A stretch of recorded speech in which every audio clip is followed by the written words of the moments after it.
Students, आपको यहाँ पे ये बता रखा है कि जो इन्वेस्टमेंट एक्सपेंडिचर गवर्नमेंट ने इनकर्ड किया है वो है ₹1000 करोड़। और आपसे ये पूछा गया है कि आपको रिजल्टेंट इंक्रीज इन इनकम निकालना है जब केस ए में आपको एमपीएस दे रखा है 0.25 और केस बी में आपको एमपीएस दे रखा है 0.10।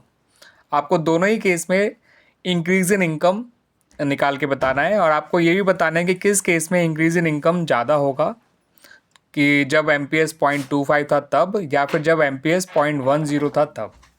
ठीक है स्टूडेंट्स, तो पहले केस ए की बात कर लेते हैं।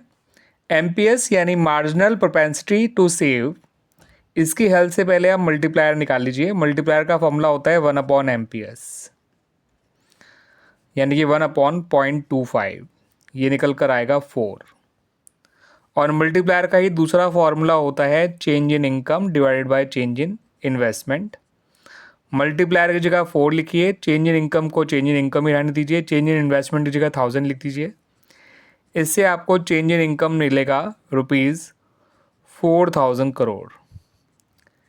ये तो हो गया स्टूडेंट्स केस ए का इंक्रीज इन इनकम।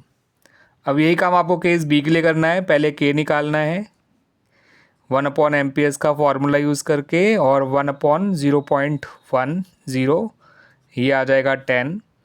फिर मल्टीप्लायर का दूसरा फॉर्मूला यूज़ करेंगे delta Y upon delta I. Delta I 1000 ही रहेगा। इसे सॉल्व करेंगे तो डेल्टा वाई आ जाएगा ₹10,000 करोड़। तो आप देख सकते हैं स्टूडेंट्स कि जब मार्जिनल प्रोपेंसिटी टू सेव 0.10 था तब इंक्रीज इन इनकम हुआ ₹10,000 करोड़, और जब एमपीएस 0.25 था तो इंक्रीज इन इनकम हुआ केवल ₹4,000 करोड़। यानी कि मार्जिनल प्रोपेंसिटी टू सेव जितना कम होगा उतना ही ज़्यादा इन्वेस्टमेंट मल्टीप्लायर की वैल्यू आएगी और उतना ही ज़्यादा इंक्रीज इन इनकम हुआ करेगा। यानी अगर लोग कम पैसा सेव करेंगे और ज़्यादा पैसा खर्च करेंगे तो इन्वेस्टमेंट मल्टीप्लायर जो है बहुत ज़्यादा आपको इंक्रीज इन इनकम निकाल कर देगा एज़ कम्पेयर टू तब जब एमपीएस ज़्यादा रहेगा। ठीक है, तो जो रिजल्टिंग इंक्रीज इन इनकम है, जो डिफरेंस है वो ₹6000 करोड़ है।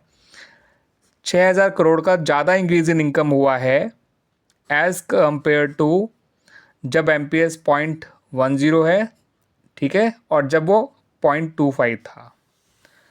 ठीक है स्टूडेंट्स, तो एमपीएस जितना कम रहेगा इंक्रीज इन इनकम उतना ही ज़्यादा हुआ करेगा, क्योंकि लोग उतना ही ज़्यादा खर्च करेंगे। जितना ज़्यादा खर्च करेंगे इंक्रीज इन इनकम भी उतना ही ज़्यादा होगा।